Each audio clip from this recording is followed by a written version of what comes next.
ভূপেন বৰাৰ কংগ্ৰেছ ত্যাগক লৈ সৰব সাংসদ অজিত কুমাৰ ভূঞা। কংগ্ৰেছৰ উচ্চ পদত থাকিও ভূপেন বৰাই বিজেপিৰ এজেণ্ট হৈ কাম কৰি থকাৰ অভিযোগ অজিত কুমাৰ ভূঞাৰ।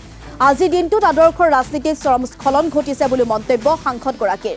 কাৰোবাৰ কথাত আঘাত পালে বুলিয়েই তাৰ অৰ্থ এইটো নহয় যে তেওঁ হিমন্ত বিশ্ব শৰ্মাৰ ওচৰত আত্মসমৰ্পণ কৰিব।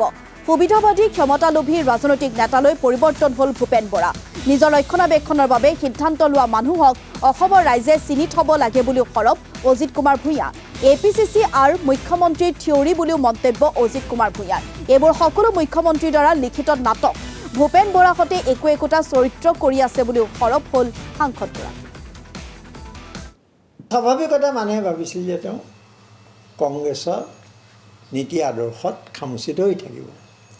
কিন্তু সেই মানুহজন আজি একেবাৰে বিপৰীত এটা বিপৰীত পন্থা, বিপৰীত আদৰ্শ, যিটো আদৰ্শৰ তেওঁ ইমান দিনে বিৰোধিতা কৰি আছিল, সেই আদৰ্শটোলৈ তেওঁ কোনো কথা নাই, বতৰা নাই, এটা অচিলা লৈ পেলাই তেওঁ তালৈ গুচি গ'ল।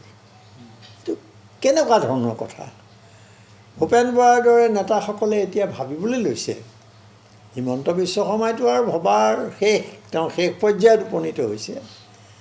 এইবোৰ কথা বতৰাৰে, তৰল কথা বতৰা, মানুহক চকুত ধূলি দিয়া, এইবিলাক চলি আছে। কিন্তু ভূপেন বৰাই যিখন জাল আছিলে হিমন্ত বিশ্ব শৰ্মাৰ, এই জালত লাহে লাহে তেওঁ সোমাই পৰিলে। কাৰোবাৰ ব্যৱহাৰে তেওঁক ক্ষুণ্ণ কৰিব পাৰে, কিন্তু তাৰ বিকল্প এইটো নহয়। মই এইটো মানি লৈছোঁ যে তেওঁক কোনোবাই অপমান কৰিছে, তেওঁ কষ্ট পাইছে, ৰকিবুল হুছেইনে, গৌৰৱ গগৈক তেওঁক গুৰুত্ব দিয়া নাই, ঠিক আছে, সেইটো মই মানি লৈছোঁ। কিন্তু তাৰ অৰ্থ এইটো নহয় যে তেওঁ হিমন্ত বিশ্ব শৰ্মাৰ ওচৰত আত্মসমৰ্পণ কৰিব। যে কালিলৈকে তেওঁ একেবাৰে বাকী নাই, কোনো শব্দ ব্যৱহাৰ কৰিবলৈ বাকী নাই। সেইবোৰ চালে এতিয়া নিজৰ লাজ লাগে, তেওঁলোকৰ লাজ নালাগে। ভূপেন বৰা এজন ব্যতিক্ৰমী ৰাজনীতি হৈ থিয় হ'ব নোৱাৰিলে। তেওঁ সুবিধাবাদী ৰাজনীতিকত পৰিণত হ'ল, এজন ক্ষমতালোভী ৰাজনীতিকত পৰিণত হ'ল।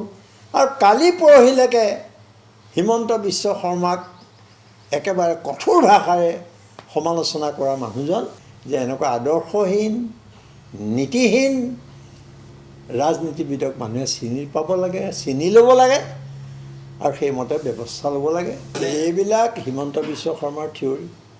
কেনেকৈ মুছলমানক গালি গালাজ কৰিব পাৰি, কেনেকৈ সাম্প্ৰদায়িক এজেণ্ডা আগুৱাই লৈ যাব পাৰি, এইবিলাকেই তেওঁ স্পষ্ট। আৰু তেওঁ যাৰ ওচৰলৈ গৈছে সেইজনক তেওঁৱে সময়ত আমাক কৈ থৈছে যে হিমন্ত বিশ্ব শৰ্মা কি ধৰণৰ মানুহ, কি পৰ্যায়ৰ মানুহ। এই ভূপেন বৰাই আমাক বহুত তথ্য দিছিলে, এতিয়া সেইবোৰ নকওঁ, নাপায়। এইবোৰ স্ক্ৰিপ্টেড, এইবিলাক চিত্ৰনাট্য ধুনীয়াকৈ লিখিছে হিমন্ত বিশ্ব শৰ্মাই, আৰু তেওঁলোকক একোটা চৰিত্ৰ দি থৈছে। এইবোৰ কাৰোবাক দিছে, এইবোৰ আহিব যাব, সেইটো লৈ পেলাই কথা নহয়। স্বাভাৱিকতে